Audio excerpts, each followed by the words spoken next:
ಸಂಖ್ಯಾಕಾಂಡ ಅಧ್ಯಾಯ 15. ಸರ್ವೇಶ್ವರ ಸ್ವಾಮಿ ಮೋಶೆಗೆ, ನೀನು ಇಸ್ರಾಯೇಲರಿಗೆ ಹೀಗೆಂದು ಹೇಳು, ನಿಮ್ಮ ನಿವಾಸಕ್ಕಾಗಿ ನಾನು ಕೊಡುವ ನಾಡಿಗೆ ನೀವು ಬಂದು ಸೇರಿದ ನಂತರ ಸರ್ವೇಶ್ವರನಾದ ನನಗೆ ಸುವಾಸನೆಯ ಕಾಣಿಕೆಯಾಗಿ ದನಕರುಗಳಿಂದ ಆಡು ಕುರಿಗಳಿಂದ ಬಲಿಯನ್ನು ಅರ್ಪಿಸುವಾಗ ಅದು ಹರಕೆಯ, ಕೃತಜ್ಞತೆಯ, ಹಬ್ಬದಾಚರಣೆಯ, ಶಾಂತಿ ಸಮಾಧಾನದ ಬಲಿಯಾಗಿರಲಿ ಅಥವಾ ದಹನ ಬಲಿಯಾಗಿರಲಿ. ಆ ಬಲಿ ಪ್ರಾಣಿಯೊಂದಿಗೆ ಧಾನ್ಯ ನೈವೇದ್ಯಕ್ಕಾಗಿ 1.5 ಸೇರು ಎಣ್ಣೆ ಬೆರೆಸಿದ 3 ಸೇರು ಗೋಧಿಯ ಹಿಟ್ಟನ್ನು ತರಬೇಕು ಮತ್ತು ಪಾನದ್ರವ್ಯಕ್ಕಾಗಿ 1.5 ಸೇರು ದ್ರಾಕ್ಷಾರಸವನ್ನೂ ತರಬೇಕು. ನೀವು ದಹನ ಬಲಿದಾನವಾಗಿ ಇಲ್ಲವೇ ಸಮಾಧಾನ ಬಲಿಯಾಗಿ ಸಮರ್ಪಿಸುವ 1 ಕುರಿಯೊಂದಿಗೆ ಇದನ್ನು ಸಮರ್ಪಿಸಬೇಕು.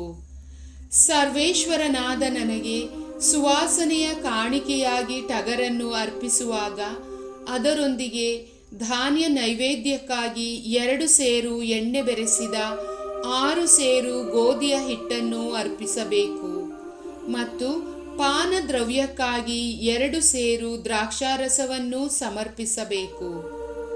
ನೀವು ಅರ್ಪಿಸುವಂಥದ್ದು ಹೋರಿ ಆಗಿದ್ದರೆ ಅದು ಸರ್ವಾಂಗ ಹೋಮವೇ ಆಗಿರಲಿ ಅಥವಾ ಹರಕೆಯ ಹಾಗೂ ಬೇರೆ ವಿಧವಾದ ಬಲಿಯೇ ಆಗಿರಲಿ, ಆಗ ನೀವು ಆ ಬಲಿ ಪ್ರಾಣಿಯೊಂದಿಗೆ ಧಾನ್ಯ ನೈವೇದ್ಯಕ್ಕಾಗಿ 3 ಸೇರು ಎಣ್ಣೆ ಬೆರೆಸಿದ 9 ಸೇರು ಗೋಧಿಯ ಹಿಟ್ಟನ್ನು ಅರ್ಪಿಸಬೇಕು ಮತ್ತು ಪಾನದ್ರವ್ಯಕ್ಕಾಗಿ 3 ಸೇರು ದ್ರಾಕ್ಷಾರಸವನ್ನು ತಂದು ಸಮರ್ಪಿಸಬೇಕು.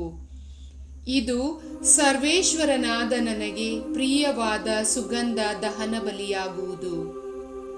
ಕುರಿ, ಆಡು, ಟಗರು, ಹೋರಿ ಇವುಗಳಲ್ಲಿ ಪ್ರತಿಯೊಂದು ಬಲಿಪ್ರಾಣಿಯ ಸಂಗಡ ನೀವು ಈ ಮೇರೆಗೆ ನೈವೇದ್ಯ ಮಾಡಬೇಕು. ನೀವು ಸಮರ್ಪಿಸುವ ಬಲಿಪ್ರಾಣಿಗಳ ಸಂಖ್ಯಾನುಸಾರ 1 ಪ್ರಾಣಿಯ ಸಮೇತ ಹೀಗೆಯೇ ಮಾಡಬೇಕು. ಸ್ವದೇಶದವರೆಲ್ಲರೂ ಸರ್ವೇಶ್ವರನಿಗೆ ಸುಗಂಧ ಬಲಿಯನ್ನು ಸಮರ್ಪಿಸುವಾಗ ಈ ರೀತಿಯಾಗಿಯೇ ಮಾಡಬೇಕು. ನಿಮ್ಮ ಮಧ್ಯೆ ಇಲ್ಲವೇ ನಿಮ್ಮ ಸಂತತಿಯವರ ಮಧ್ಯೆ ವಾಸಿಸುವ ಅನ್ಯ ದೇಶೀಯನಾಗಲಿ ಪ್ರವಾಸಿಯಾಗಲಿ ಸುಗಂಧ ದಹನ ಬಲಿಯನ್ನು ಅರ್ಪಿಸಲಾಶಿಸಿದರೆ ನಿಮ್ಮಂತೆಯೇ ಅವನೂ ಮಾಡಬೇಕು. ಸರ್ವರಿಗೂ, ಅಂದರೆ ನಿಮಗೂ ನಿಮ್ಮಲ್ಲಿರುವ ಅನ್ಯ ದೇಶೀಯರಿಗೂ ಒಂದೇ ವಿಧಿ ಇರಬೇಕು. ಇದು ನಿಮಗೆ ಮಾತ್ರವಲ್ಲ, ನಿಮ್ಮ ಸಂತತಿಯವರಿಗೂ ಶಾಶ್ವತ ನಿಯಮವಾಗಿರಲಿ. ಸರ್ವೇಶ್ವರನ ಸನ್ನಿಧಿಯಲ್ಲಿ ನೀವು ಹೇಗೆ ಇರುವಿರೋ ಹಾಗೆಯೇ ಅನ್ಯ ದೇಶೀಯನೂ ಇರುವನು. ನಿಮಗೂ ನಿಮ್ಮಲ್ಲಿ ವಾಸಿಸುವ ವಿದೇಶಿಯನಿಗೂ ಒಂದೇ ವಿಧಿ, ಒಂದೇ ನಿಯಮ ಇರಬೇಕು ಎಂದರು.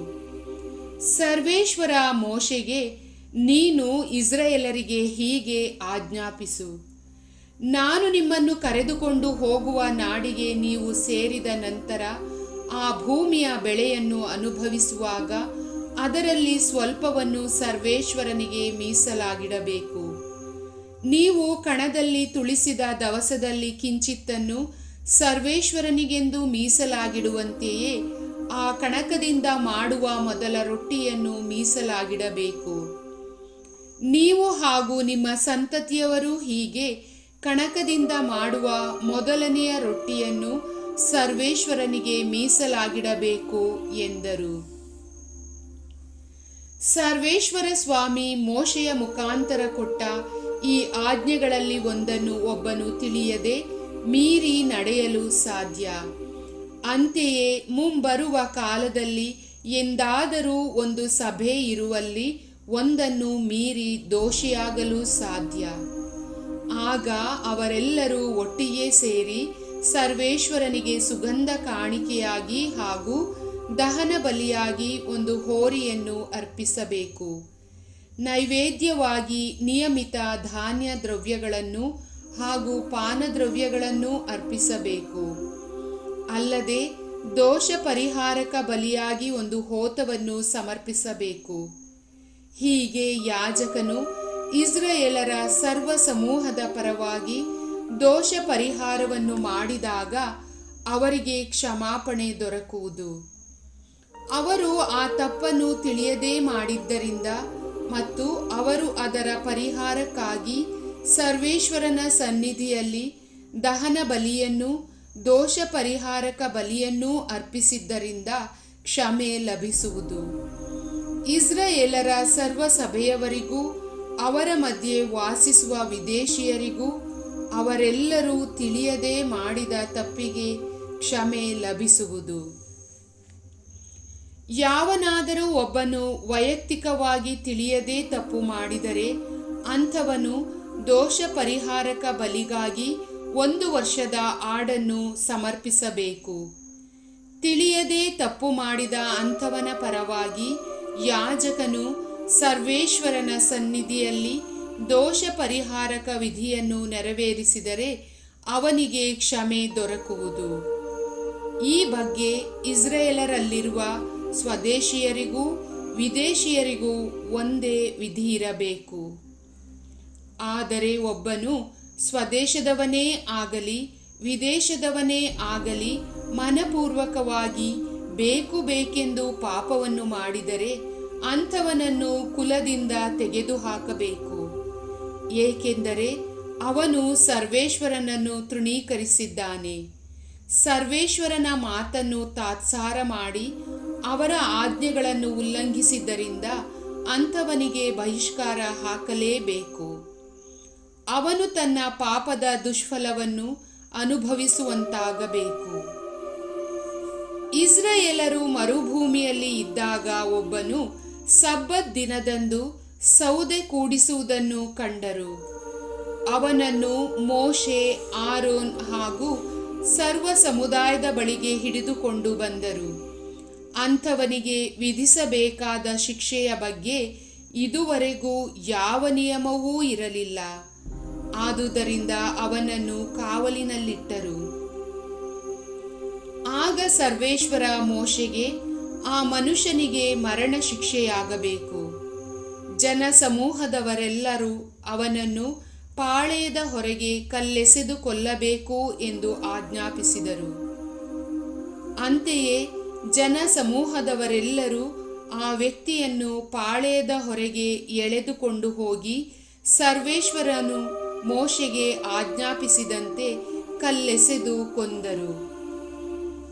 ಸರ್ವೇಶ್ವರ ಮೋಶೆಗೆ ಹೀಗೆಂದರು: ಇಸ್ರಾಯೇಲರು ಮತ್ತು ಅವರ ಸಂತತಿಯವರು ತಮ್ಮ ಬಟ್ಟೆಗಳ ಮೂಲೆಗಳಲ್ಲಿ ಗೊಂಡೆಗಳನ್ನು ಕಟ್ಟಿಕೊಳ್ಳಬೇಕು. ಪ್ರತಿಯೊಂದು ಗೊಂಡೆಯು ಒಂದೊಂದು ನೀಲಿ ದಾರದಿಂದ ಕೂಡಿರಬೇಕೆಂದು ಆಜ್ಞಾಪಿಸು.